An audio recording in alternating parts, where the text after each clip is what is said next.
Trash human beings deserve to go into the trash. I'm glad that he's kicked out, and I hope that he never plays again. And welcome to the Down in Front Podcast, the official podcast of downinfrontpodcast.com. My name is Warren, and if this is your first time hanging out with us, thanks so much for joining. What we do here in the Down in Front Podcast is that we review movies, TV shows, all over a nice ice cold or hot beverage, you never know, and have a good time and kind of hang out. Or room temperature. Yeah, some wines are good, really good at room temperature, so good call. Good call, Bradley. Tonight, we are going to be giving you a full review of Creed 2, one of the newest films in theater for right now.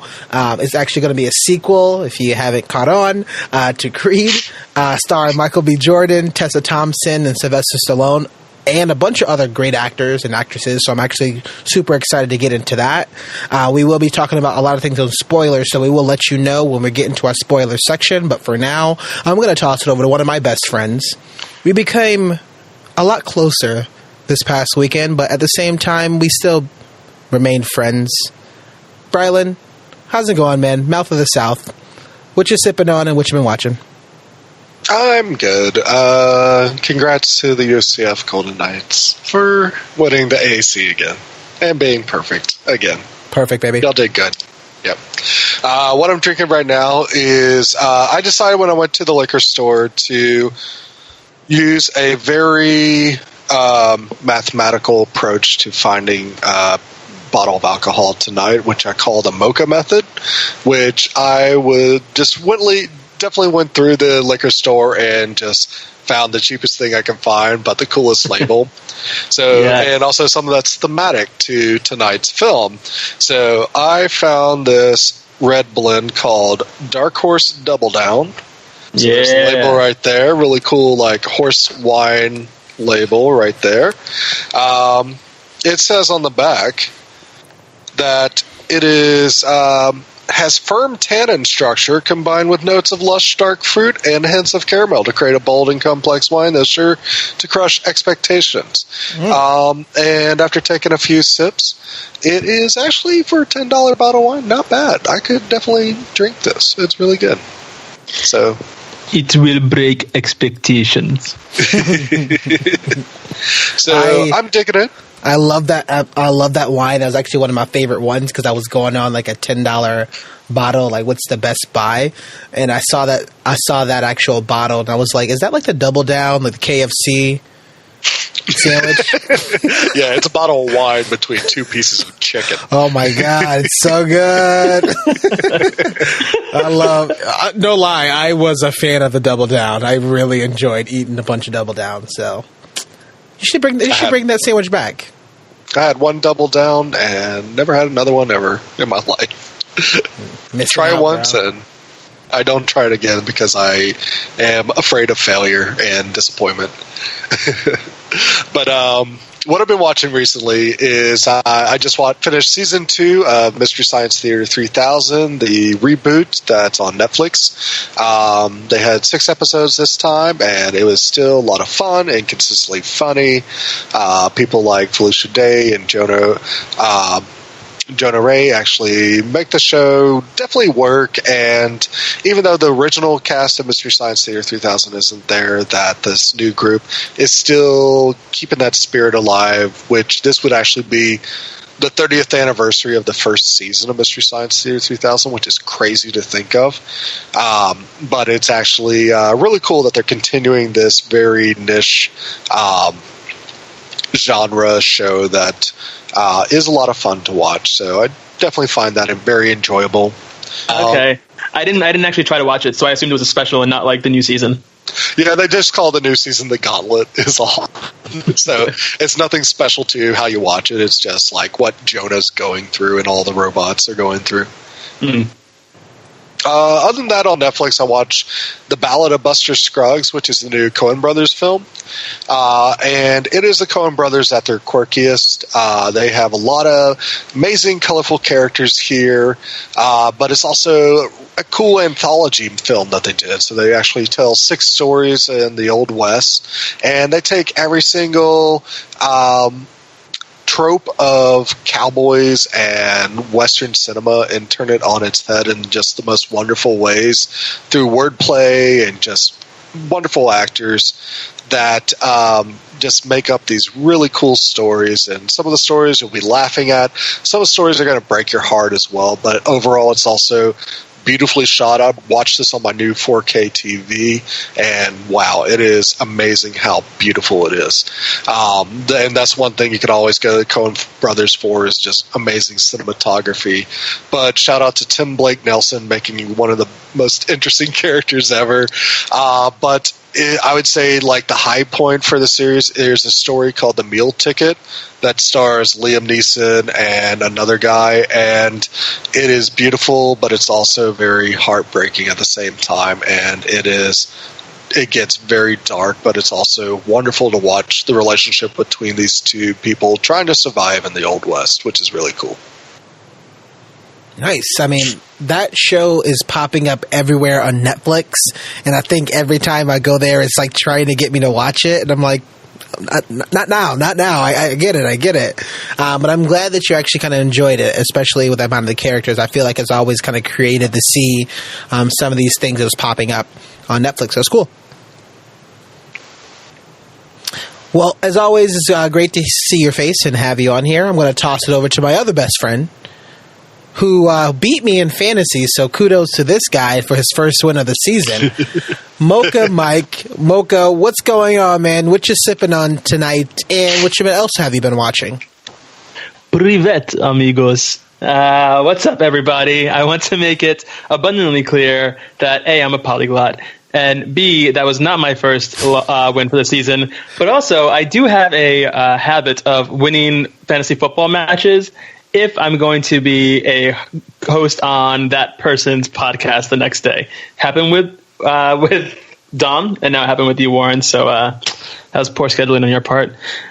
Anyway, as for what I'm sipping on, what I've got right here is, again, keeping with the trend of trying to stay at least somewhat on brand. I have it's a double dry hopped double India pale ale from my local brewery, KCBC, called Wolf of Siberia. Neither Romania nor the Ukraine are in Siberia, but that was as close as I could get in terms of geography and the beers in that fridge. So it'll have to do for now. But it's pretty sick. KCBC is a brewery in Brooklyn that is literally not even a full block away from me, and they make really solid beer. So I'm looking forward to drinking this tonight. As for what I've been watching, I had been on a tear of watching a bunch of shows that I'd missed out on, trying to catch up on things, some mostly gritty. So I decided to take a lighter approach this week and treat myself to catching up on the latest season of Bob's Burgers. For anyone out there who doesn't watch Bob's Burgers, you need to just find a way to fit that into your life right now. It's one of the funniest shows on TV, amazing characters, amazing voice actors, and is like a surprisingly wholesome, feel-good family comedy about a working class family who runs a seaside burger shop. But despite it being overall wholesome, it's certainly adult in its humor and just really good quality jokes in it. So definitely, if you want something to cheer you up and lift your spirits, watch Bob's Burgers. You can see it on Hulu or watch it live on Fox. Nice. I mean, quick plug for Fox. You want this money? Oh boy! Oh no! I still never really watched that show. I probably watched it maybe a couple times, but I do enjoy Archer. So I assume people who've watched or heard of Archer, will they like the show too? Yeah, it's the exact same show, so you should watch it. It's not the exact same show at all. I was like, but not even close. If you like H. John Benjamin's voice and you think he's a funny person, then you'll definitely find him funny as Bob. His character, Bob, couldn't be more different than Archer, actually, in terms of personality, which is funny because H. John Benjamin has such a distinctive voice, and even though it's clear that he is, it can be anyone else playing those characters, those two characters also couldn't be confused for each other. They're very, very different, and it's cool to see a voice actor bring so much uniqueness to a role without actually changing his voice. Yeah, I'm waiting to see the episode where Bob turns into a can of vegetables. Well, the can of vegetables was in the background and in the kitchen for one episode. Oh, no way. Yeah, yeah. Awesome. I'll have to find out the episode for you, but yeah, it was a little Easter egg. Amazing. Cool. Well, Mocha's always good to see your face, and I'm glad that you're on here. Thanks so much for joining tonight. My name is Warren. Again, I will be the host this evening. Actually, I went on a different of a tear tonight. I am not drinking an alcoholic beverage. First time all year. Yeah, I know. I was just too lazy and also really busy at working. So I was like, I forgot I didn't have anything in my house, but that's okay. Because I actually mixed up a couple different things to hashtag David's Tea.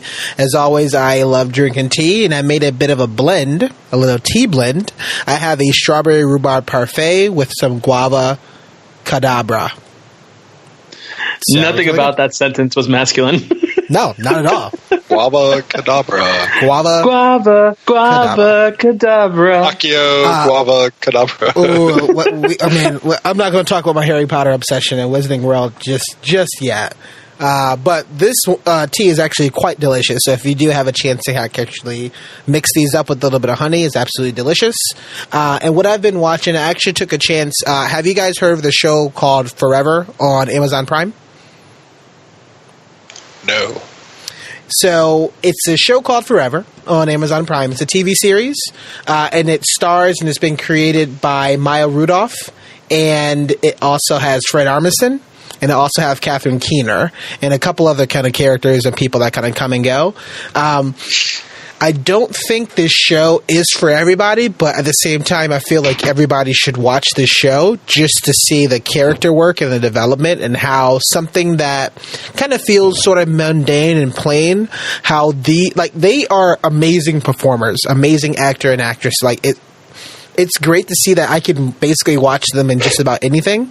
And so I really enjoyed Forever, especially because it did have a bit of a darker tone. So I'm super excited to hopefully have more and more people kind of check this show out because it was getting some good reviews, some good ratings. I'm curious to see if they have a season 2.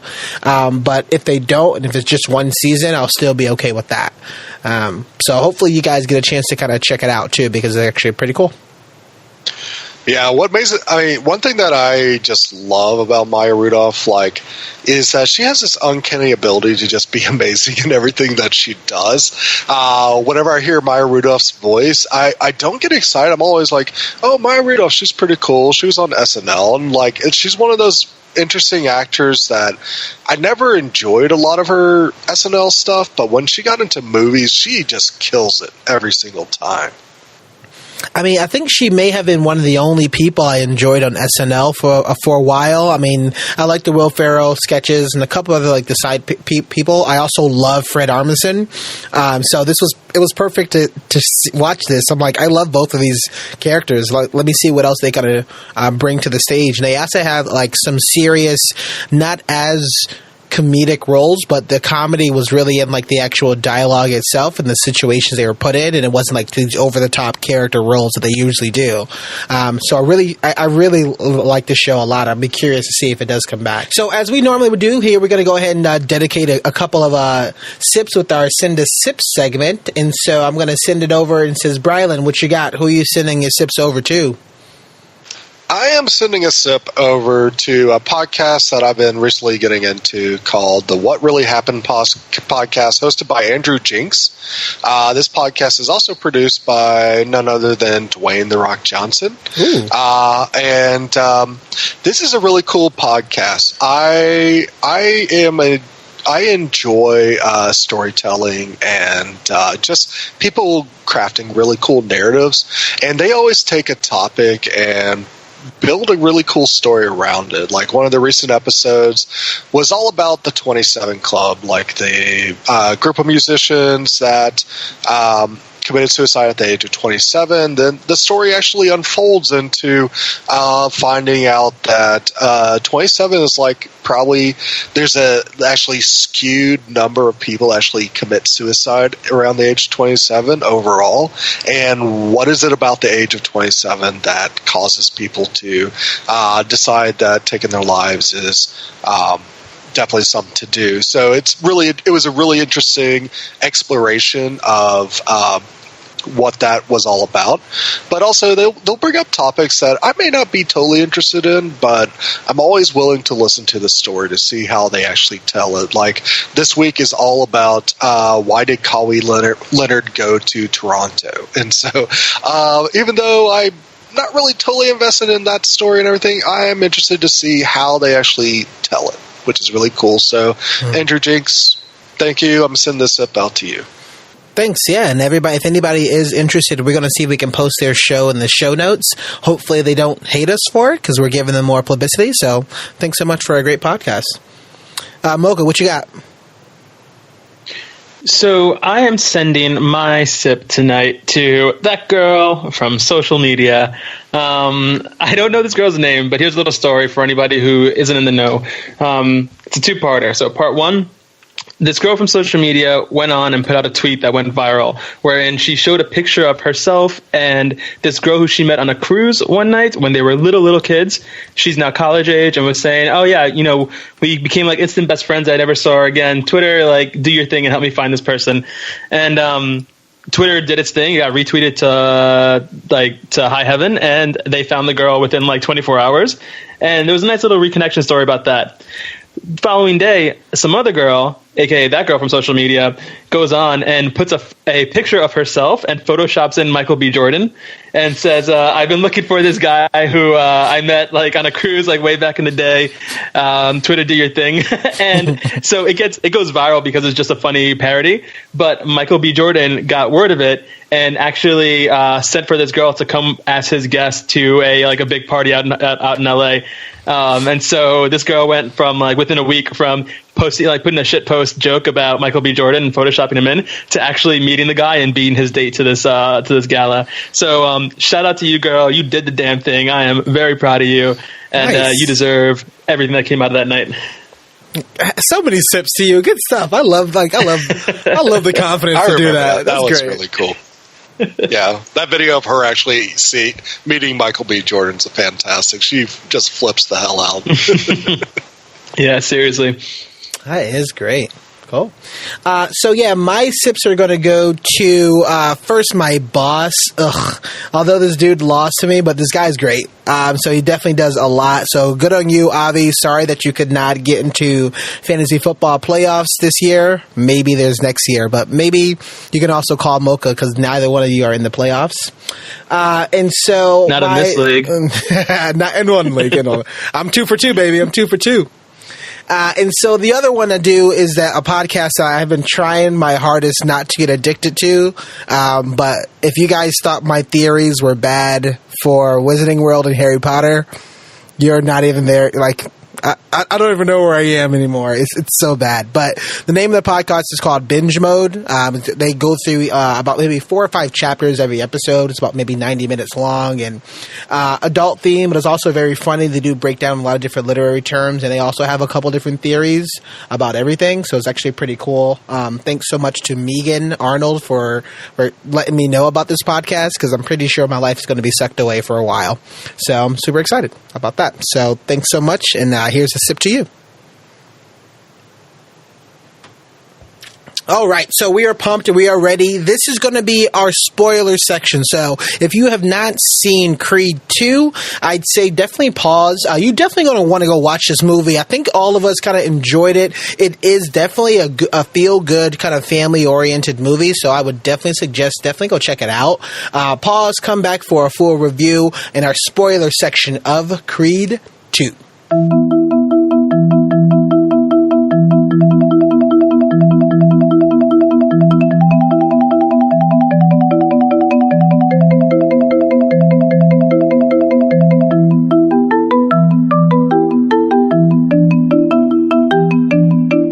And we are back, and we are the Down in Front podcast. Thanks so much for tuning in to our spoiler section. So we are about to spoil and get into all the nitty-gritty boxing terms entered here for Creed 2. I have Mocha, and then I have Brylan here with us.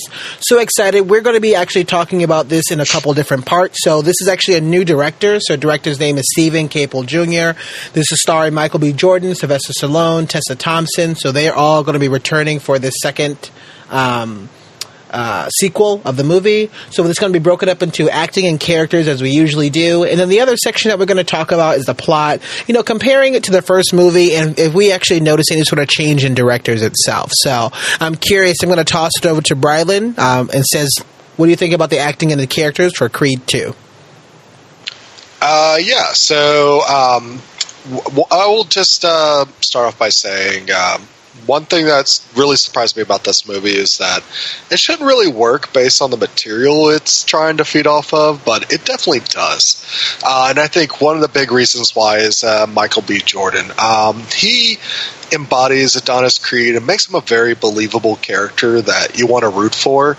I like that he doesn't have the same motivations as Rocky, that his motivations are a bit more complex. He didn't come up in the streets like Rocky did. He comes from this life that was privileged, even though he held a chip on his shoulder for it.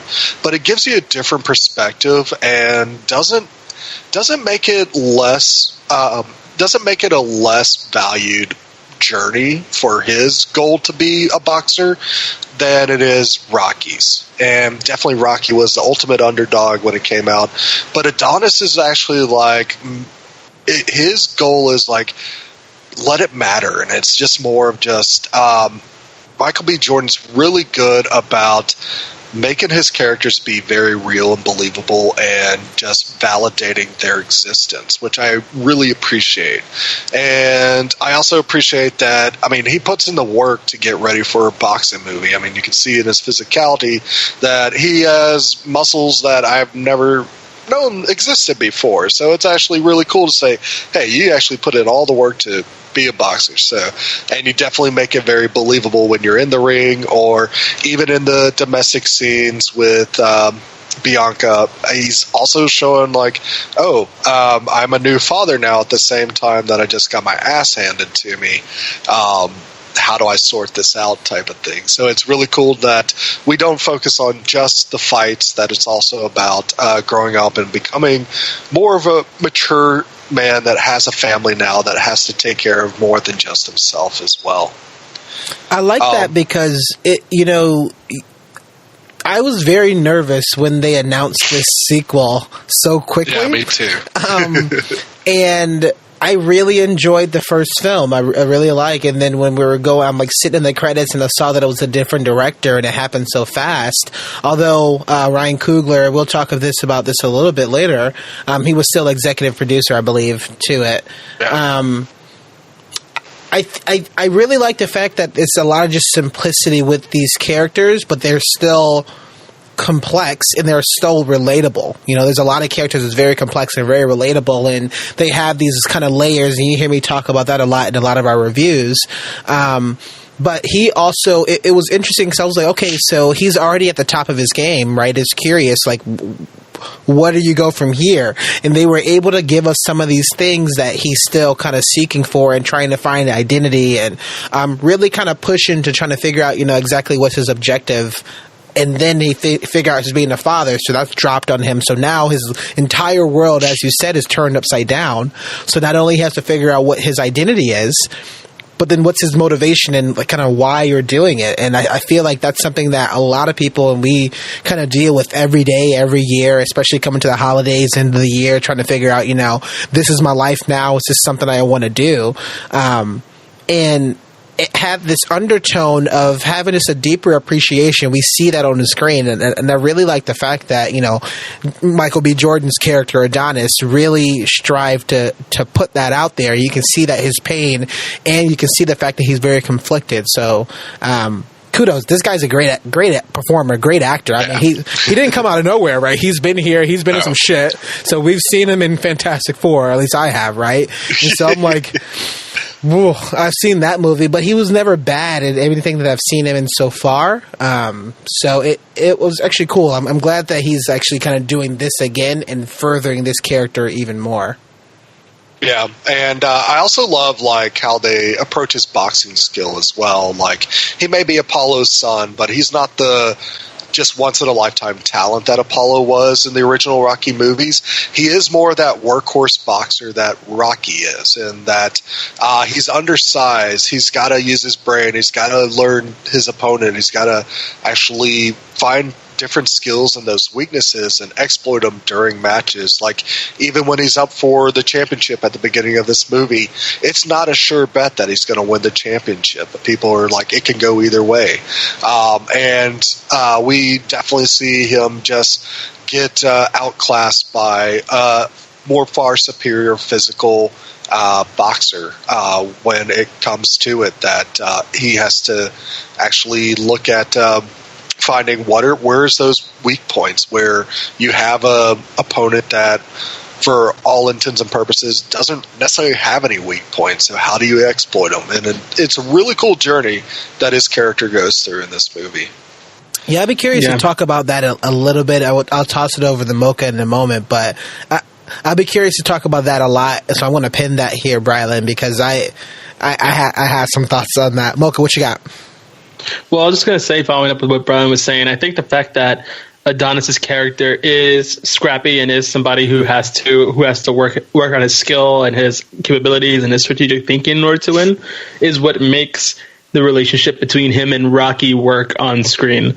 Because Rocky, whether or not Rocky was hesitant about training someone new, I feel like it wouldn't make sense, or it wouldn't feel like as authentic of a connection if Rocky was training someone that he couldn't see every ounce of himself in at the same time. So I appreciate that they kept that going, especially going into this movie. And I like that too about Adonis's character, how he is hot-headed and he has that chip on his shoulder, from everything that he's gone through in his life, to the point where it makes him kind of irrational in how he reacts to certain things and extremely emotional.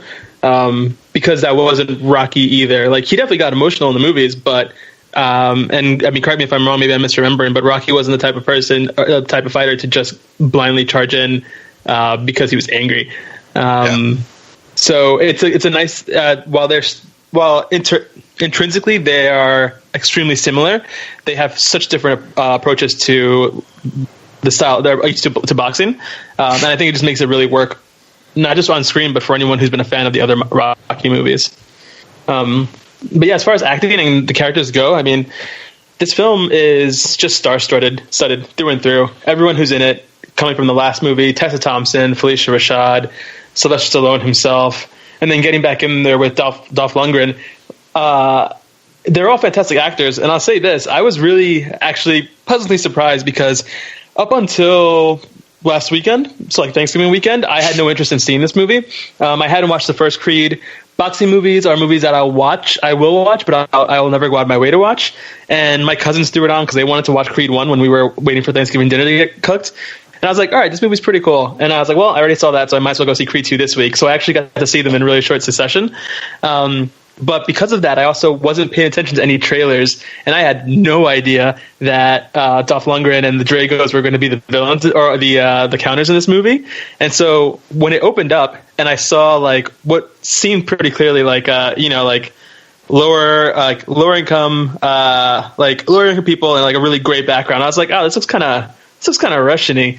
And then Victor sits down and he's eating like the gruel at his table, and I was like, is this what I think is going on? And then like he walks outside and you see the back of his head, and I'm like, oh my fucking god, it's Ivan Drago. And I got so excited because I immediately started thinking about the opening to Iron Man 2, which I think this is really, really similar to in that regard. And Iron Man 2 is my favorite Iron Man movie, which we can debate that another day because I know Warren doesn't agree with that. But yeah, that definitely made me happy. My bird. Mocha, again, you also know that I don't watch trailers, and I think we had a different approach on that. I liked Iron Man 2. I didn't have any issues to it. I don't think it's the best Iron Man, but whatever. It's 1 and 2 for me, but I'm assuming you're 2 and 1. It's my favorite. I didn't say it's the best. Oh, okay. Important distinction. Yeah, good call. Okay, so that's okay. I was a bit removed, and I know, I'll toss it over to Brylan in a second to talk about the Dragos, but the feeling that once this movie sits me in, it does not feel like it's supposed to be a comic book movie. but they do very comic book sort of over the top stereotypical things that I don't mind forgiving a comic book movie for. I kind of mind forgiving a serious movie to do. And when you give me almost the same sequence from Iron Man 2 and also the same motivations for the counter or the villain from Iron Man 2 to this, like, I have some real big issues with that. And I was like, this is... It felt really, really difficult for those characters, for me, to be realistic to the point where I loved Lundgren's character in this. I think arguably this may be his best role I've ever seen him in. Granted, right, what's his body of work, but whatever. Kindergarten Cop 2. The Expendables. Right? It's just like, I think so, like, Masters a reserved, older, a reserved, older, a wiser. He still clearly has, like, pent up hatred, and he has already, and you can see that it's seething, and that has already been sort of projected on his son. And you see how his son barely says, 7 words in this entire film, which I was curious to see if that dude even knew English or not, but I'm not sure. But I like the fact that they were setting that up, and I like some of the things that they were doing, but I'm like, man, this is just way too close to Iron Man 2. Like, I understand that they had, like, a tough going, but does it have to be, like, that stereotypical? Is all, like, I know everywhere in Russia and the Ukraine where they are is not like that, and they don't have, like, high-tech wear and stuff like that, so it felt a little bit too stereotypical, and it definitely kind of took me out for a lot of the film, because every time that we've seen him, he's doing the same thing. Aggression, fighting, beating up people, no remorse, nothing at all, and you only look at it and says, I don't care about these characters. Like, it's really difficult for me to, like, be in their corner. I'm trying not to use as many boxing puns, but it's going to just come out. Well, you started it with counter. I was like, okay, that's good. But, I try, you try to empathize with these characters. You try to then sit on their side as, oh, okay, I can understand. I can get it for a lot of different villains. And that's where it kind of elevates them as being a character. And their acting is also elevated from that because you can see yourself in their shoes. I didn't care about these characters at all. And there was a couple of moments that I'm like, oh, that's kind of shitty, but, oh, that's kind of weird, but that's okay. And it just kind of took me out to the point that, even near the end of the movie, I didn't get that emotional sort of attachment that I was looking for. I get what you're saying, Warren, about the, not all of, like, Russia is, like, poor and that's Adidas tracksuits and I don't know about that, but yeah, not all of Eastern Europe is looks like some grayscale bombed out hellscape. But I think that was really intentionally done just to show how far the Dragos had fallen and how much they lost from the defeat to Rocky, which at that point was 30 years ago in the story, in the timeline. Not only did he lose everything, but he lost his chance at ever getting anything else. And so I think it was supposed to just set us in the mind frame of like Rocky says, these people have absolutely nothing to lose because they've already lost it all. And in their minds, it was all stolen by Rocky. Yeah. And, I just want to agree, it's not really stereotypical, and I think they were actually being a little bit subversive on some current politics happening in the Ukraine as well with that. And I'll also third this, I love Dolph Lundgren in this movie. It was really cool to see that from Rocky IV, which was the most America versus Soviet Union movie you can think of, and when it came out, after seeing that, you just felt like this surge of just American pride after watching that movie that nothing else gave you. And then shortly after, the wall fell and then Soviet Union started to break up. You literally could at a point think, oh wow, Rocky did it. He beat the Soviet Union. It's amazing.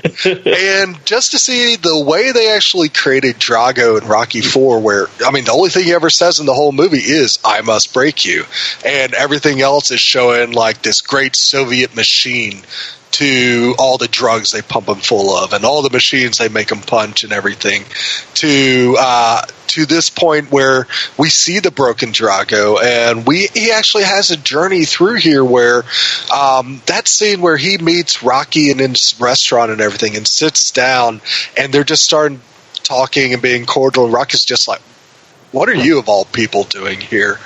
And Drago, all of a sudden, his demeanor changes at a second, and just like you see that anger and that rage that he brought into the ring in Rocky IV come back out, and it's like, he took everything from me. I lost everything, and I'm going to take everything from you. And it's just like, oh wow, he knows how to hold a grudge. This is amazing. I also found it very interesting that they started off the movie based in Ukraine, but you have two Russian boxers here, and I feel like they were kind of alluding to, and definitely not doing the political stance as in your face as Rocky IV, but think about pro-Russians living in the Ukraine probably are not looked at very highly in certain areas of the Ukraine, depending on where they're at. It looks like they were outside of Kiev, so they may have not been people that are considered high regard or worth giving jobs or anything to for work. So it definitely makes a lot of sense that they are in the place that they're at the beginning of the movie, and Dolph Lundgren just does like a fantastic job, and he has probably the second most complex journey of any character here compared to what Michael B. Jordan goes through. But also that I love, like how you mentioned, Warren, the actor's name is Florian Munteanu, playing Victor Drago. This is like his first official film. I thought he was actually a really great presence. He is physically imposing, which you need to be Drago's son, to show that you can actually just knock the crap out of someone and make them regret it. And I like that instead of him being the Soviet science experiment like Ivan was, that he is an experiment of a father fueling his son with all the rage of his failures and everything onto him, and that's his motivation. And we find like what that kryptonite is too. So we see, he can keep it together and he can destroy anybody you put up to him. But once Mom comes into the picture, he gets a little erratic and it breaks him. And he actually has really good moments where Drago's even like has to face up to him and kind of be like Rocky and say, look, this isn't about you. This is about me. I was the one that lost. You haven't done anything wrong. And that actually becomes a very powerful moment. And there's some very emotional moments here where you're like, hey, I kind of feel for the Dragos now. It's like they're human beings, just even though they're towering and menacing, they're still human beings that are trying to find a way to make their lives better, which is really cool.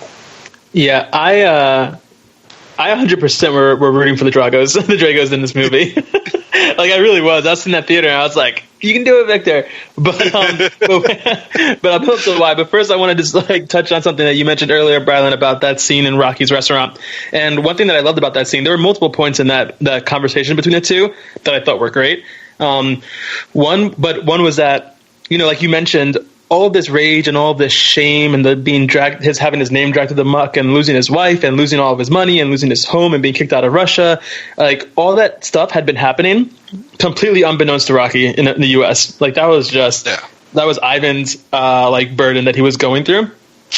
And so for him, Rocky is the personification of everything that's wrong with his life. And for Rocky, it's just this guy who killed his friend, like suddenly showing up in the restaurant. And when Rocky and it's comes also up the guy that gave him severe brain damage too. So yeah. And when Rocky sits down in front of Ivan, the first thing he says is he looks up and he goes, "No pictures of me." And like that's just a cherry on top. Like, despite everything he's gone through, he finds Rocky living a peaceful life with all these pictures of his history and the big fight against Drago where he avenged the death of his friend and saved the world from communism. Doesn't even register as something worth putting memorializing. And that was just such a subtle like kick to the teeth and a great like last thing to happen before Drago unleashed his plan. I absolutely loved the subtleties of that moment because I think how they were showing it in the movie was like you said, kick in the teeth. I like the fact that it was Rocky's sort of character work and progression. If we've seen that has jumped so far, right? Like he's now not. Like, Rocky is now dealing with some other shit with his family, like the losing of Adrian, when he's not quite dealing with that anymore, but he still goes to her grave. But it's nice that he can say that, you know, he's come to terms. He is now at peace with that one, and he doesn't need to glorify those things that, you know, at a time he maybe not was too proud of himself for being that type of person, right? Like, and I think we also see he's trying to tell Adonis, you don't have to be me. You should not be that person. That's not what you should be. You should be fighting for something more. In the movie, Rocky was fighting for vengeance, right? And now that we see that you don't have to do that, you need to be fighting for yourself, for your family, for your future. That's something that he's trying to elicit, and that's something that he's trying to push onto Adonis as much as possible. So I really like that subtle, and it's a one line thing, right? It's like a one line, and I'm like, that's actually that's really good. That's some really good writing there, and I really like the fact that they put that term, or they put that line in there just to show Rocky's progression from all these other movies, even if you haven't seen it, right? And this is why I like these lines. Even if you haven't seen Rocky 4, or you have, because Rocky has had other movies, right? So even if you haven't seen his comeback and stuff like that, and how he was fighting and all this shit, that sort of line really kind of fills into the gaps of his progression from, you know, off screen and off camera. And I really like the fact that they put that in. Yeah. And another thing about that scene that I really liked, specifically in the restaurant, is so I can go into a thesis about this later on, but Drago, Ivan, nor Victor were the villains in this movie. I don't think they were ever villains. In fact, I think that they're the most sympathetic characters, and by the end of it, the most heroic in some ways. But in the beginning portion, we still don't know that as viewers. We expect something bad to come out of their presence in America, and I love that Ivan got to do this thing which you see in like comic books and like superhero movies, that it's something that the better villains do, and it's a trope where they distract the hero or one of the heroes with dialogue about what's happening or what's going to happen while that event has already taken place, so that way there's no break between them being told, I'm going to fuck you over, and then the results already, or the consequences spilling out on the world around them. You can think of this as an example if you've ever read Watchmen, the Ozymandias speech at the end, where by the time his dialogue gets through and the heroes are like, well, we'll stop you no matter what. And he's like, but the bomb already went off. And then like the ending of the story continues from there. You know, he has this conversation with Rocky. It's really serious. It's really intense. And the whole time, the press release had already gone out, and the word had already been going. So his plan was already in motion, and he was just there to give him that little bit of distraction, and also be there in that moment when when everything starts to unwind for the heroes. And I just like that from like a supervillain trope perspective, and it did a good job of setting him up as a villain, despite the fact that they were going to subvert that by the end of the movie. Yeah, the real villain was Ludmila Drago. So. Oh yeah, she was hard. I would say the real villain's Buddy Marcel and the media, like, and yeah. I think they put a guy that I watch often, Max Kellerman, on ESPN, and the media, and the hyping up this and the cameras. Like, I was very surprised the fact how much of a presence the media and this boxing promoter, right? Nobody really gave a shit of the actual people themselves. Everybody only cared about, and I think he even mentioned it, of like, you know, we want to see the spectacle and we wanted to see it kind of happen. And it's something that, you know, a reason why I truthfully actually don't like boxing. I hate boxing. I really feel like it's probably need to go away sometime soon, but whatever, especially because it has almost equally, if not so many issues with brain, and we keep talking about concussions almost always in the NFL, yet these people get professionally to get punched around and their brain gets knocked around. Whatever. Anyways, I think it's really interesting that they kind of put that in here, and he clearly was like a villainous sort of character. Like, there was nothing that he wanted more besides seeing this fight, knowing for sure that the outcome was Adonis was going to lose to Baby Drago. Yeah. It was also a win-win for him. Even if Adonis won, he still comes out on top because he organized the fight. And so what's going to happen is that story. Stephen A. mixed with Don King. Yeah, well, thank you. He was definitely a Don King. I was hoping that he had some crazy hair because I'm like, that's definitely a Don King character.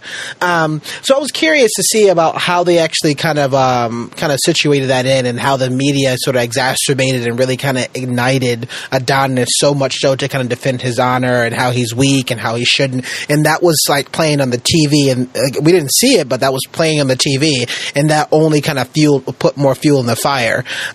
So I actually thought that was interesting because you see that now. You know, we see it actually happening now, especially with UFC and boxing, how the media gets in, they run away with the story, and now it's this whole big ordeal when the boxers themselves probably never said two words to each other, you know? And so I think that they actually made that into a character pretty much. They kind of went away from it, which I'm glad they did, and went more toward the actual people themselves. But I was curious, right? I was very surprised that they really went a bit more heavy-handed, but I think it was intentional. The fact that, you don't have to also follow and listen to everything that you see out there. Well, that ties in really directly to one of the overarching but maybe less immediately noticeable themes of this movie, which is how much of generational trauma is inherited and how much of generational trauma is forced upon. Yeah. Because all of Adonis's hangups regarding his father, like his father wasn't in his life, right? So like that's something meaningful that affected his life, but it's not like he was avenging the memory of the man who raised him or something like that. He was, he was avenging the notion of being someone who's knowing that his father was killed by this person. The same thing with Victor. Like Victor was not a bad guy at any point. Rocky said himself, he was raised with all of Ivan's rage and hatred and embarrassment and humiliation funneled into him from day one. And Ivan was abusive. Like we see it in the way he trains him. Like we can definitely assume that, not assume, but rather, what's the word I'm looking for? Not postulate. Whatever. We can assume that he definitely was physically rough on that kid when he was a kid, whipping him into shape to be this nothing but like a boxing machine, to the point where like Victor doesn't talk in the movie, and I don't think that's because he's dumb, and I don't think that's because he was poorly written. I think it's because he knew that he had no reason to talk, because his father isn't having nice little conversations with him about life. His father is whipping him into being a machine, and that all boils over in that scene with his mom when he can no longer hold up the facade of just being a strong fighting monster, when he has to face the completely unresolved emotional issues that come from seeing his mom who abandoned him. And they had that amazing dialogue in the foyer of this mansion where he's screaming at him in Russian, saying why why are do we have you to cater to these people? Yeah, they threw you out. They like wouldn't let you come home. Why are you doing this for them? And Ivan has I lost. It's because I lost moment. And I thought that was the most powerful scene in the entire movie. Yeah. And that scene doesn't work if Victor was a talkative character who had his own agency. It works because he never has his own agency, and in that moment he just can't take it anymore, and it boils over. So I like the fact that like these things are forced upon these characters. The boxing match was forced upon Adonis. The vendetta against the Creeds was forced upon Victor, and that doesn't like the damage that they receive from that. Like they're dealing blows to each other in the boxing ring, but the damage that sort of trauma doesn't start to begin to cut off and healed until Ivan makes a decision to say that I care about my son more than I realize that my wife isn't coming back, and I care about my son too much to let him continue getting hurt, and he throws in the towel. And that's the moment where, like, because the original generation put a stop to it, that the actual healing can begin in a meaningful way. And I thought that it was just beautifully done in this film. Yeah, absolutely.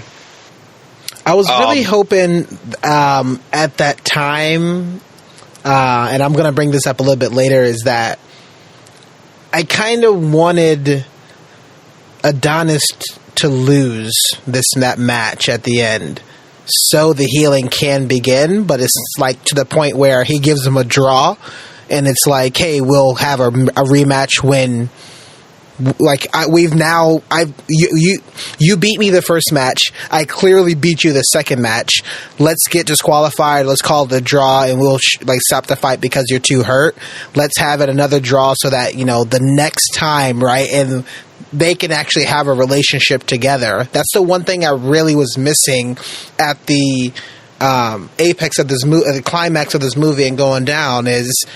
At no point did Adonis and Victor ever have any sort of moments of I get it, so I would want to make sure that we have let's train together or something along the lines of the fact that we have to squash this shit because Victor and Adonis on the same or being super millennials complaining about shit that had nothing to do with them sort of thing. It felt like to me especially.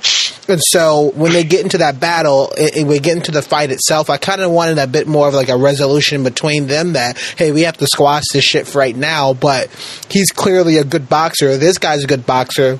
We should train or fight sometime or spar, or I'll wait till next time. Something like that. I wanted a bit more of human and more kind of interactiveness between Victor and Adonis that I felt like the movie itself didn't want to go there. I kind of was feeling that way, but also I feel like you need to save some stuff for the sequel, Creed 3, because it's definitely going to happen. And just like Rocky 3, how that ends, that Rocky and Apollo are finally friends, why not have the Drago rematch in the next movie and see if Drago becomes the champ or not? And I think that would be really cool to see these two kids of I wouldn't say bitter enemies, but one's dad killed the others, that they are able to find a friendship between this competitive sport. So yeah, I think that'd be pretty cool, but you can only fit so much into a movie. Yeah.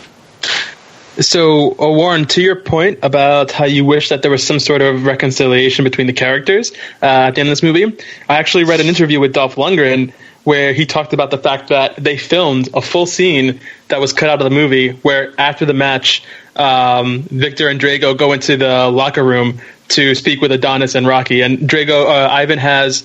has a conversation with Adonis, giving him props, and then goes off to the side with Rocky, and he and Rocky have a conversation to come to terms with their relationship, while Adonis and Victor have a conversation of their own. And he said that for him, it was unfortunate that was cut out, because he said that it was a really emotional scene and that he felt really good about it, but it was just cut out for probably time or pacing or whatever. But that was in the original, not even just the original script, but the original filming of it. I feel so maybe in the bonus scenes. Yeah. I don't think they should show that at all in the bonus scene, but I know what you mean. I feel like that would have. Unless they do a Creed 3, right? I really feel like this should have been done. I thought at least where this was going, and we'll finish with characters a little bit, but we're talking about plot. I know I'm talking about plot a little bit, but where the story was going.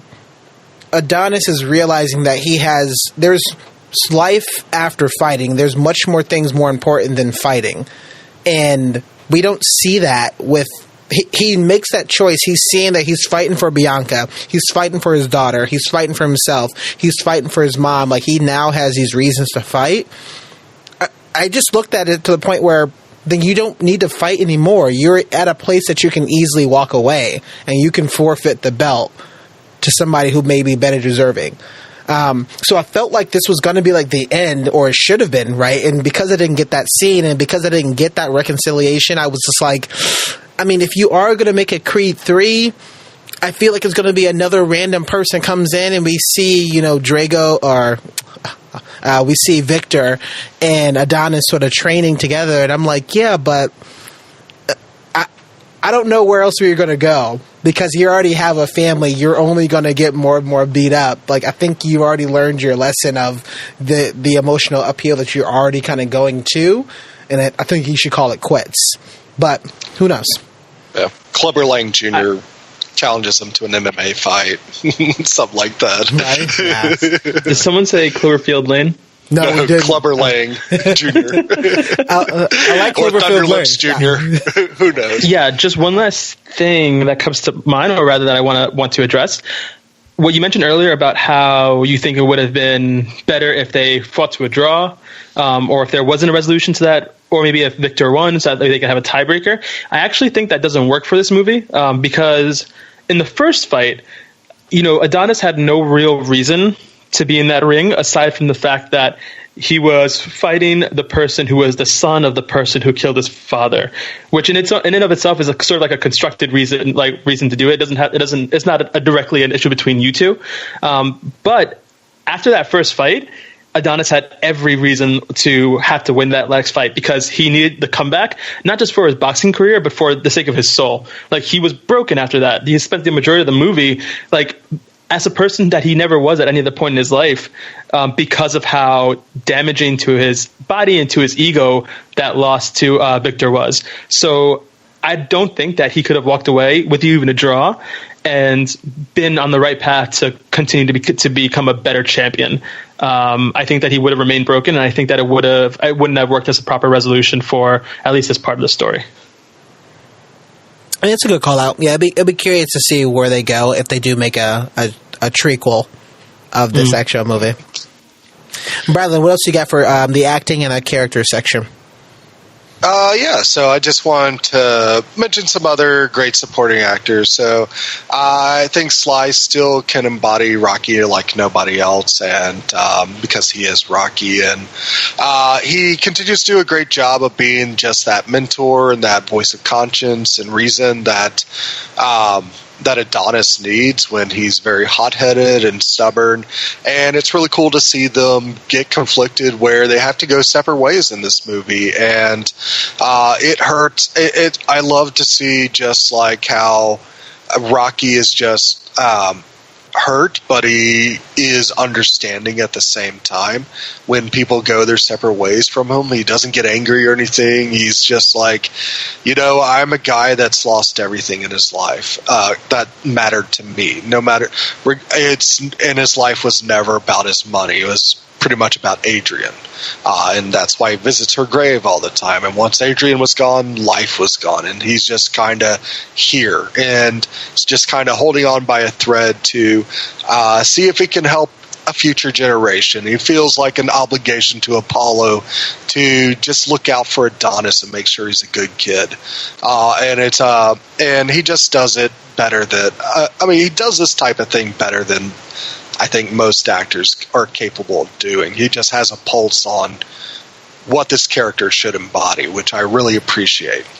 And also Tessa Thompson. The first Creed was like the first movie I saw with Tessa Thompson, and I was happy to see that she was able to step back into that role and bring that beauty and that grace and just that perspective of being a musician who's losing their hearing gradually, and that we've seen that the hearing's gotten worse. And when they have their baby girl and she goes through the hearing test, just to see that their baby, it looks like, does not have good hearing or has low hearing as well, that it becomes like this thing where they have these curveballs thrown at them in life, and they're as a couple, as a group, as a team, they're approaching it, and that Adonis and Bianca are a family, that they have established their relationship to the point where they're married now and they have a kid and a family, and that they're becoming their own, which is I think is really, really cool. And there's also some moments in here where I like the kind of difference between Bianca and Felicia Rashad's character. That even if you've seen like the original Rocky, Felicia Rashad as Apollo's wife, she's dealing with the biggest ego on the planet, and she's the only person in the room that can take that ego down, and she's always hard ass about it, that she just like puts him in his place. She can clap back at Apollo, but nobody else can. Whereas Bianca, she always approaches Adonis's frustrations with this grace and understanding that's always really cool. I did want in this movie more of those moments that allow Bianca and Felicia Rashad to shine, just because I like their difference in dynamics and their approach to their relationships, where Felicia Rashad is that stern person that she's the only person in the room that can tell Apollo to shut up when he needs to shut up because of his giant ego. But I like that when Adonis gets frustrated, that Bianca's always approaching it with this level of grace and understanding and earnestness that makes them a very powerful couple as well. And I wish that the movie had more moments like that to kind of show like the power of like the domestic moments in the movie versus just the ring as well. Yeah, I was it definitely felt like there's a lot more of them that was cut out of this movie, and I'm curious to think that they could have easily overshadowed Michael B. Jordan's character Adonis.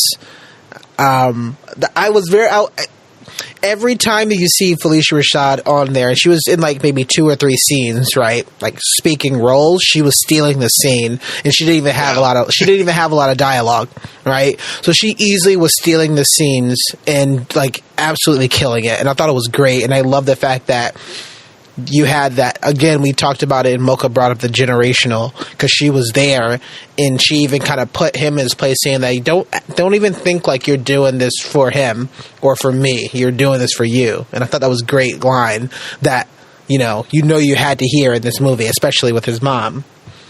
But man, Tessa Thompson was easily out acting and outperforming Michael B. Jordan on everywhere of this movie. And I was just like, it's not even close. They're great. Like I said, they're both great performers, and I really like that. I would love this. I would love to have Tessa Thompson in this movie more, but I think it would have taken away from what they were trying to do with Adonis. And that's how I'm wondering if that's why we probably didn't get her in this movie as much. Because when we did get her lines were great. Her delivery, like the emotional impact, especially seeing her, realize and I love the fact that they had the playing with the hearing aids in and out, and she's sitting with baby Amara, and they're doing the test, and there's no dialogue, right? And there's dialogue between Adonis and the nurse technician there, but she's just sitting with her, just crying because one of her worst things has come true, and she doesn't even have to say anything, and she's absolutely killed in this sequence. So kudos to you. Damn, she is so great, and she's so powerful at what she does, and like definitely an actress that knows her craft. I'm as much as I would want them, as always, I want them and more. I think one of the things that would have been like, I don't really see why there was so much focus on Adonis, because he would have been like almost as if like 2 main characters when it doesn't need to be. So I'm curious to see if they kind of like tried to ramp that down a little bit. Yeah, and kudos to baby Amara. Like during that hearing test, she didn't pay attention to anything that was going on. So I think she acted the part really well. But just like some other like quick takes on acting, it blew my mind when Rocky visited Robert at the end. And his son is basically the spitting image of Adrian. Literally looks like Talia Shire. Yeah, I was like, whatever casting agent they got, they did an amazing job, because that kid was just like a clone of Talia Shire. It blew my mind. Yeah, no, he absolutely looks spot on. Almost to the point where my first thought was, okay, could this child be directly related to her? And I was like, probably not. Could this child be CGI? And I said, maybe. Oh my gosh. I'm so glad they didn't do that. Yeah, so I mean, I'm all about the actual characters. I'm really glad about it. I know we want to get into some more of the plot. I know I definitely kind of talked about it. We already kind of alluded to it. I'm curious to see, what other kind of notes that you have about, the plot.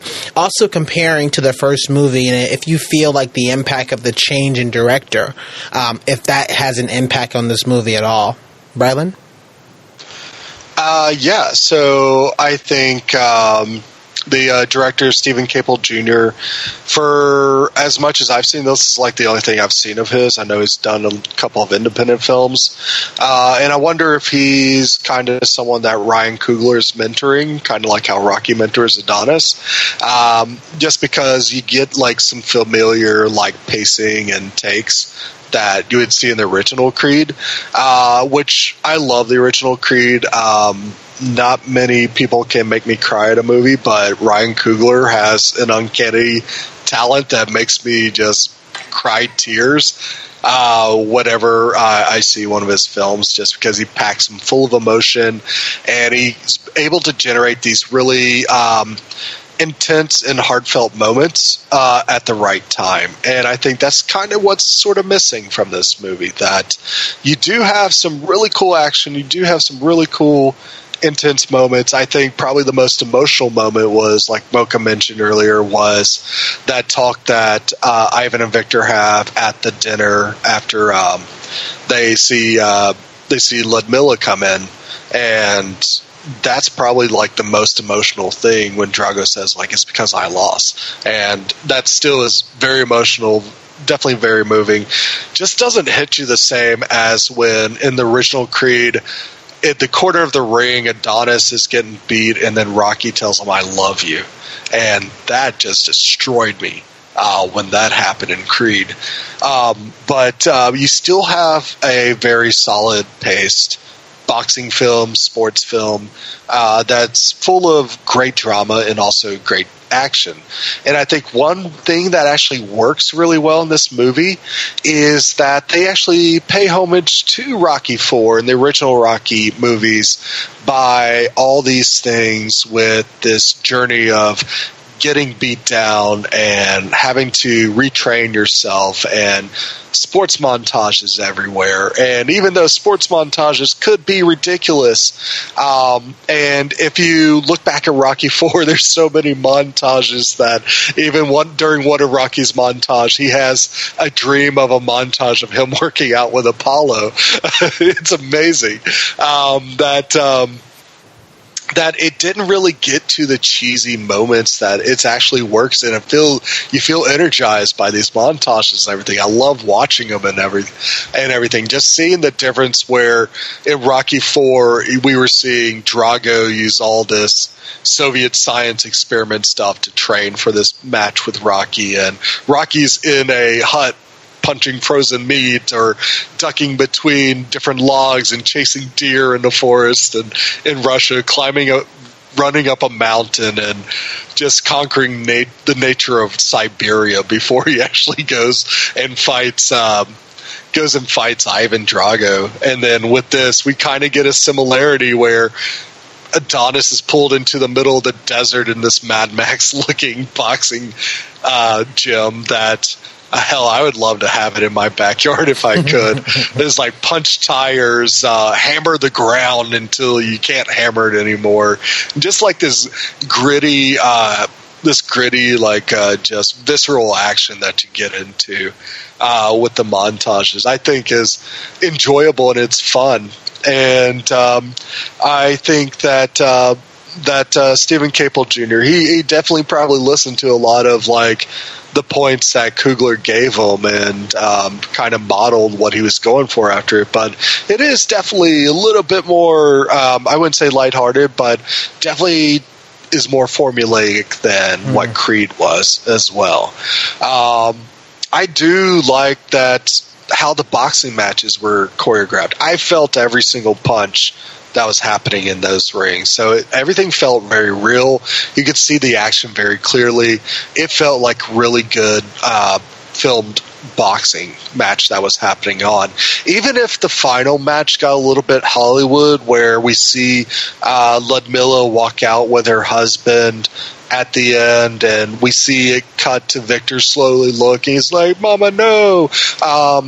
That's fine. I mean, it works for the dramatic tension that it's actually built up, and then you actually feel kind of sad for Victor at that time. And we know, like, he's probably given up already. So if he tries to get up, he's just going to get his ass whooped by Adonis at that moment, which I thought was just a really great setup point for that.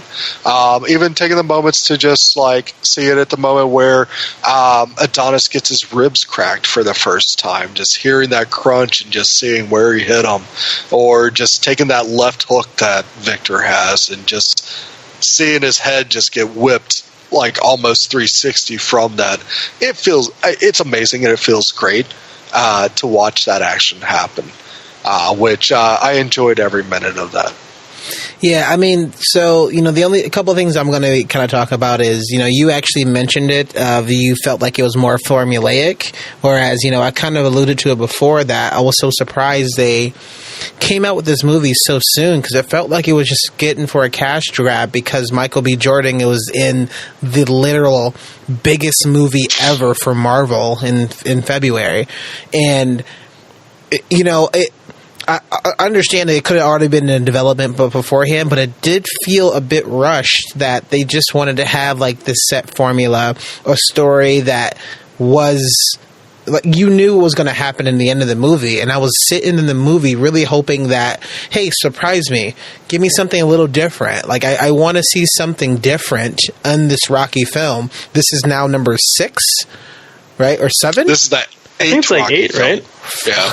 Okay, so this is number 8, right? So we know this is only number 8 for the Rocky franchise. There are so many other types of fighting movies and boxing movies, and I'd say fighting because this is the same sort of formula for karate movies and stuff like that. Like, so going into this knowing that was the case, and they changed directors, I really hope it's for something positive. I haven't read into anything of it.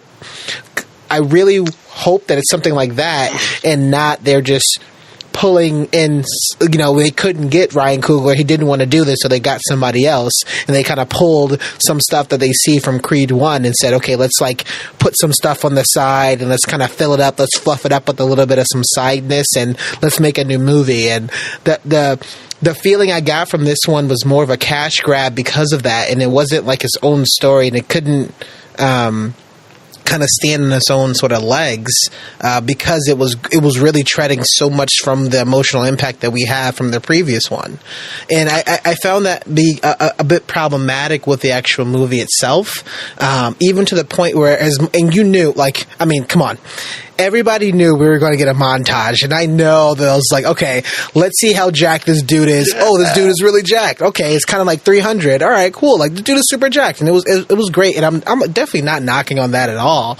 I just wanted to see something a little different. Like, you knew he was going to win the first fight.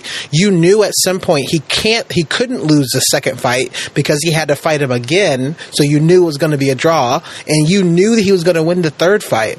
And so going into that one,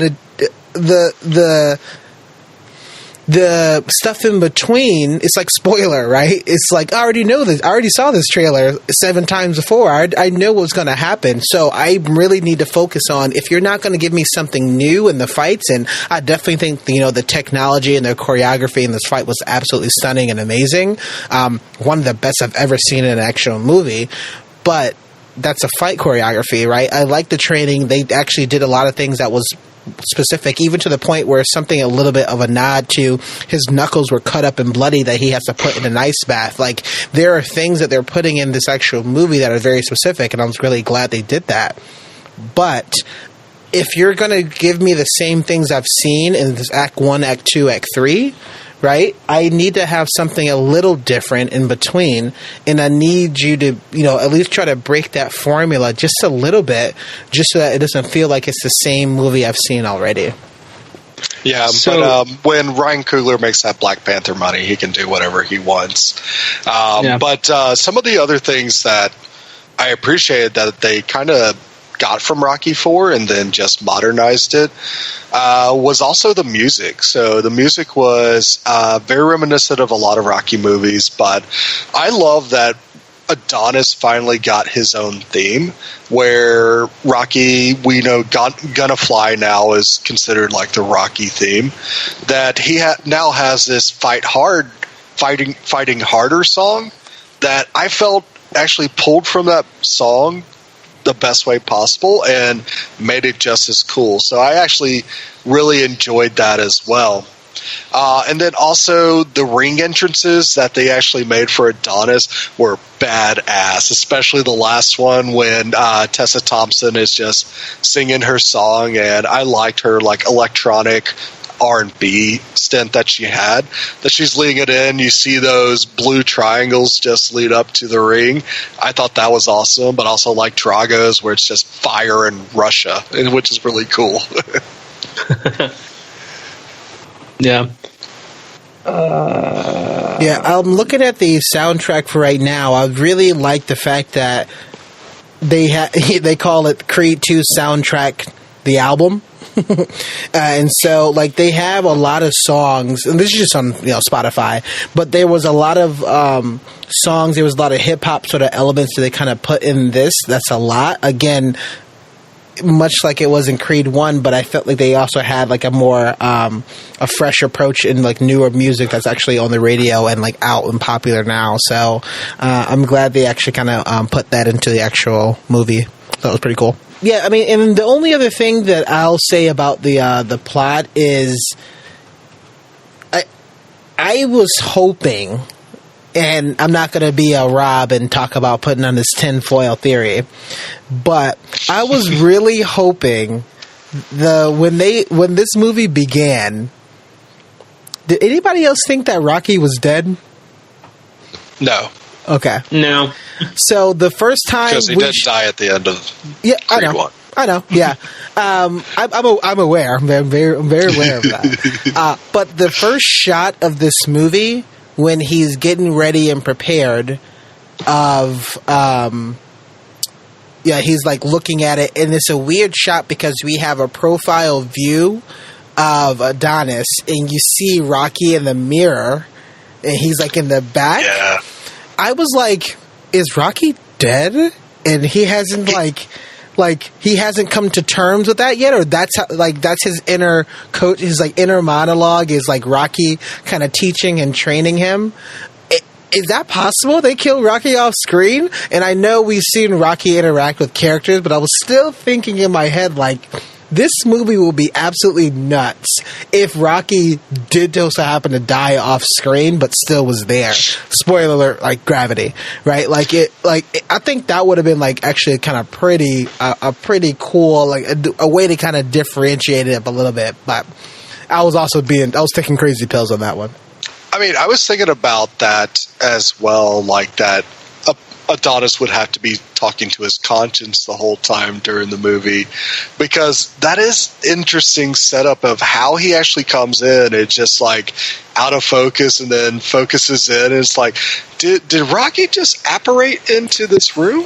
This is pretty crazy. But I mean, I kind of get why they did that. They're just like kind of like a very dramatic way of having your stars appear, and I get that, but I thought it was like I did have a fraction of a second where I was like, oh, they're going that way. That's pretty cool. So I thought it was hilarious. I was just like, oh man, and I perked up in my seat. I'm like, if Rocky's dead, I am excited about this movie now. Yeah. But it's okay. The only other thing is I felt like it was a lot of things felt too rushed.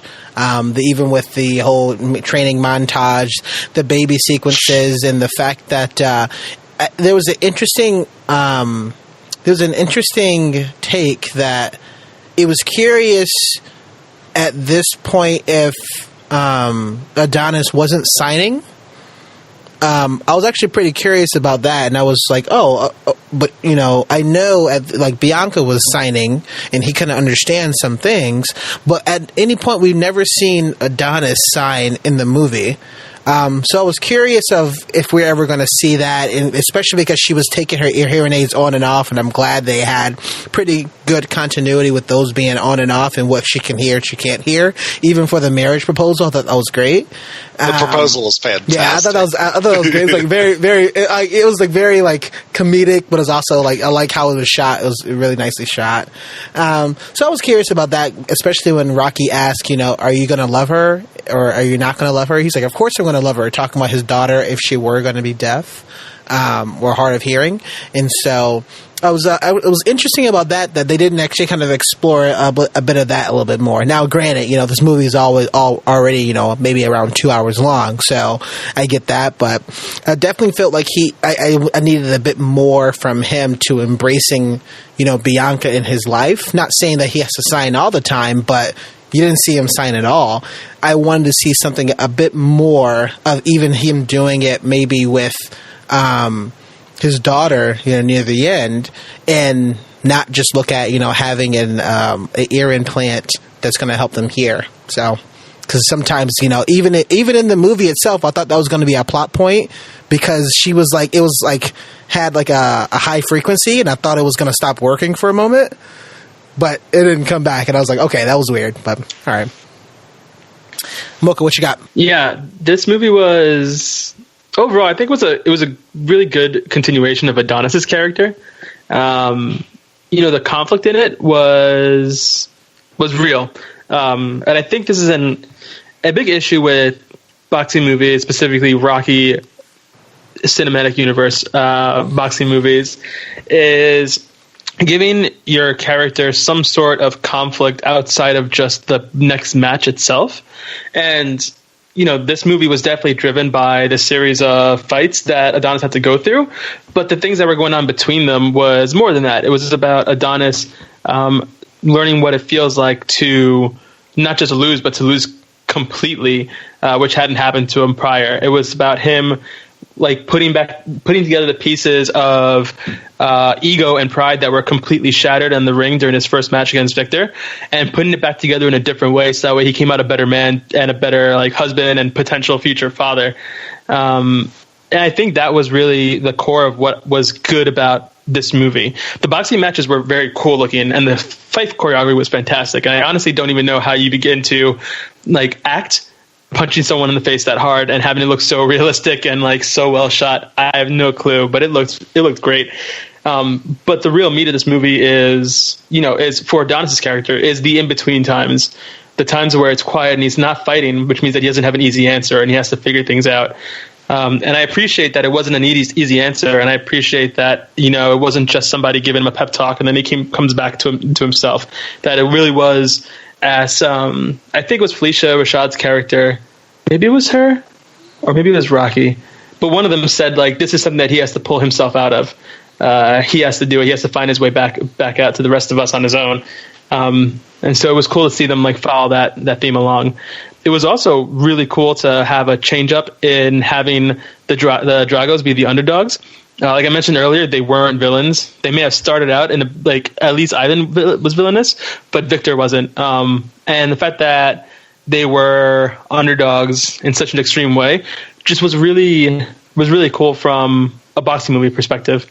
Unless I'm misremembering, we don't get that from any of Rocky's opponents in any of the Rocky movies.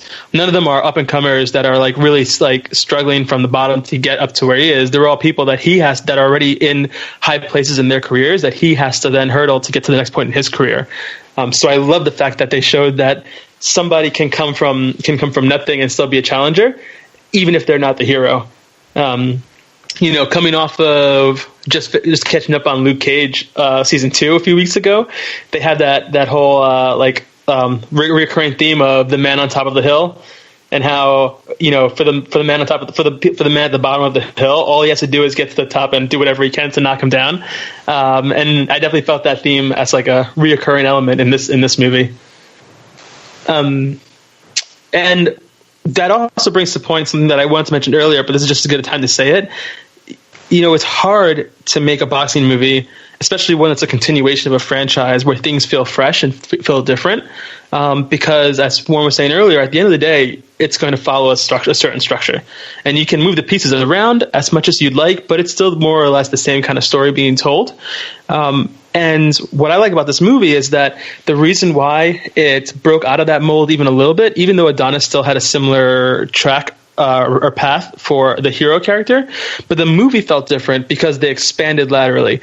They gave us access to new characters and gave actual motivations and backstory to them in the form of Victor and his whole family drama. And I think that that's the only way this franchise can survive, and continue to innovate is if they expand the scope so that it's not just on Adonis's next climb, but on the world around him and what comes towards him from the outside, but give like real meat to those characters and those people. Otherwise, it's just going to get too repetitive. I mean, do you feel like at this point, at the end of the movie, and this is a question for both you guys before we round up, like now Russia has lost even more confidence in Victor, right? Like, are they going to have to get, maybe they move to America and then they start training and fighting together? And then I don't think the snapping happens. Well, the snapping happens, right? And now I'm just kidding on that one. The one thing I am kind of concerned about is I do want to make sure that Michael B. Jordan is not being typecast in these particular kind of roles. He has been when the franchise is called Creed and you're the star of Creed. not only Creed, yeah, but like you don't want him to be like this bad boy, I'm the character that keeps it real, but I got to learn a lesson type of thing. So, I mean, I'm looking at 3 movies right now, although it was bad. You know, Fantastic Four, he had the same sort of motivation. Both Creeds, same character, of course. But, you know, he's trying to avenge his father's death of something that has happened. Correct, right? And I'm just like, all right, bitch, that movie came out. Like, come on, like, what's going on?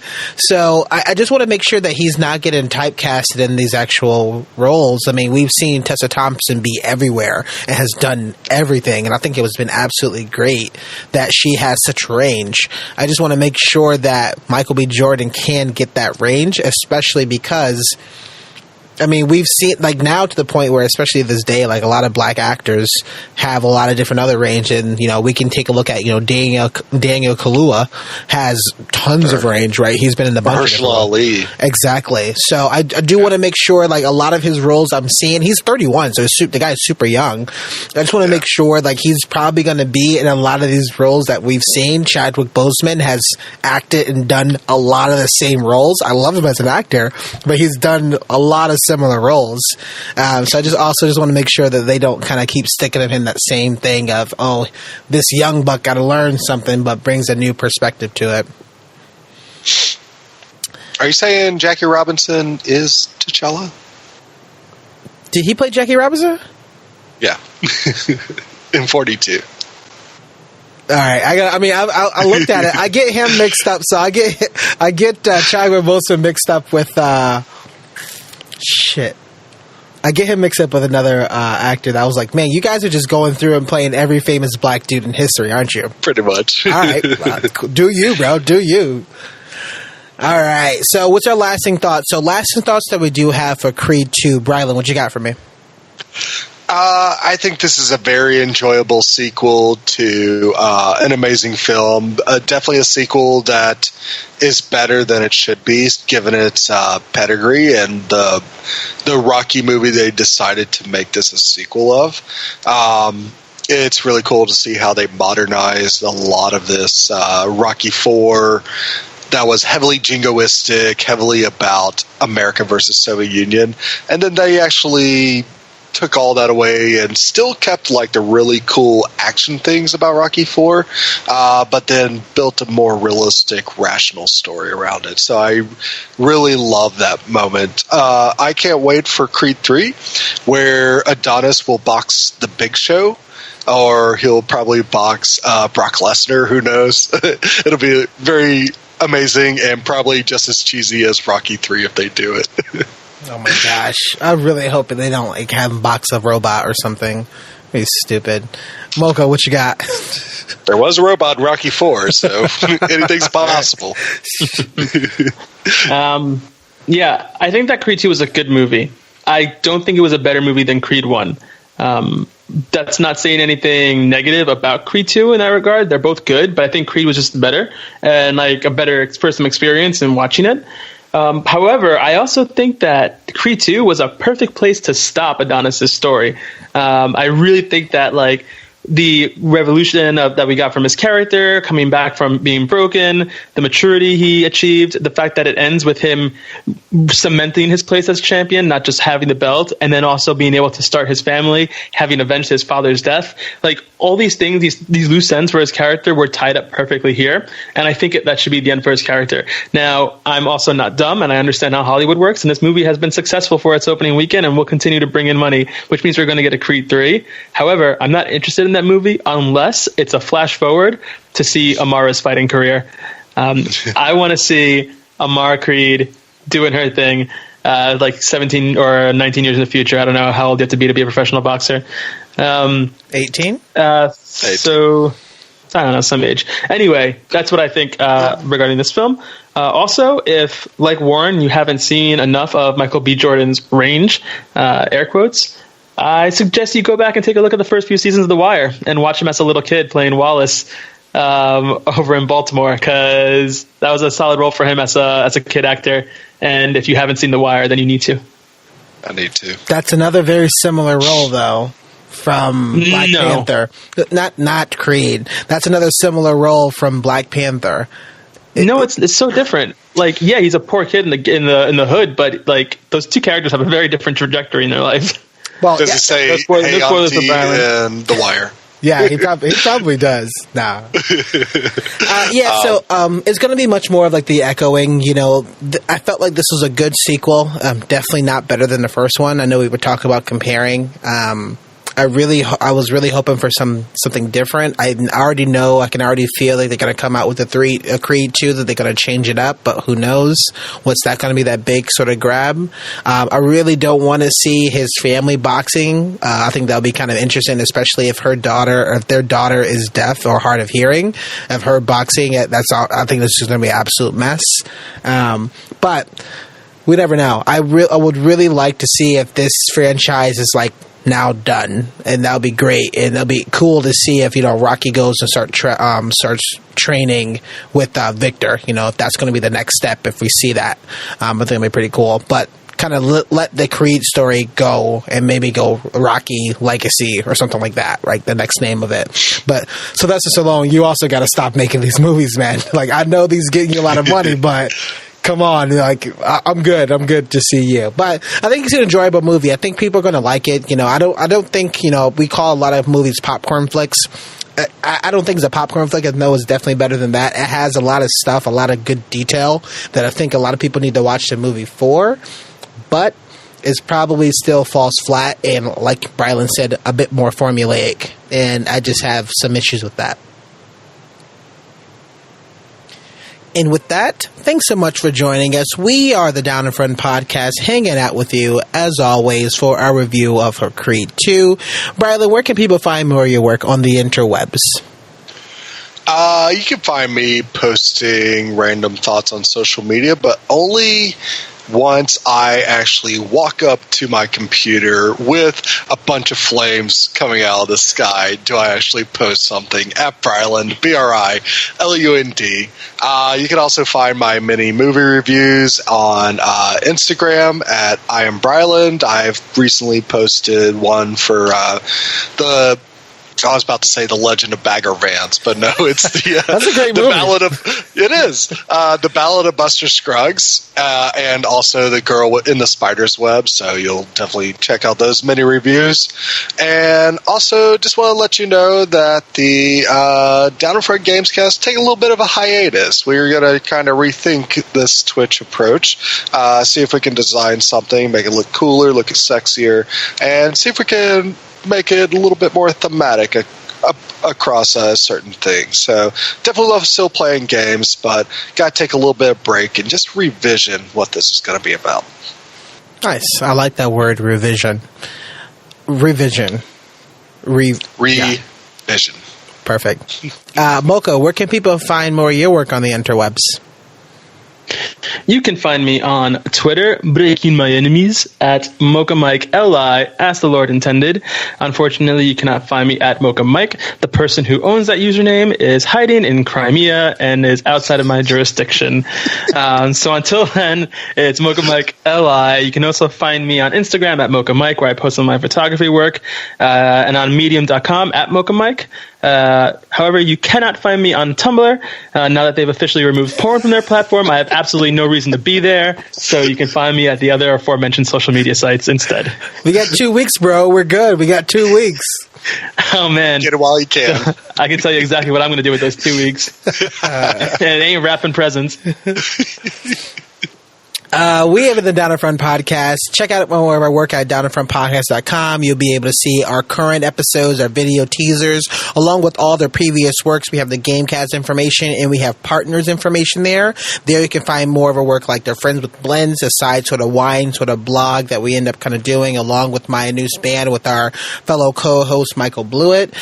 For our information on Twitter, it's @_DIFP. We're on Facebook, facebook.com/downinfrontpodcast. If you like our introduction music and our outro music along, that's actually created by Michael Blewett, so that's going to be at our SoundCloud, soundcloud.com/downinfrontpodcast. Find us on YouTube, and if you actually like for what we do, you actually want to support us, think about becoming a patron. It's the giving time, it's the holidays. Patreon.com/downinfrontpodcast. You get bonus episodes, early episodes, and you actually become a guest on our show. So thanks so much for everybody. Super pumped, super excited. Brylan, what is our next review that we are going to? Our next review that we're doing is Mary, Queen of Scots. Yeah. I am pumped for that movie. The trailer looks real good. The people have spoken. I'm super shocked. I was like, okay, I guess I'm going to go watch that movie. All right. Damn right you are. So, yeah. Just make it... We'll wrap it up. I'll talk about that. We're done. Thanks, everybody. Have a good night. Bye. Bye. Hug Guys, your children. I still can't believe that. Yeah, when I saw that won the votes, I was like, did everybody have like a weird fever dream? It's like, oh, costume movie. Let's go see it. I watched the trailer and I was like sold. I haven't seen it. Did I vote for that? I'm down.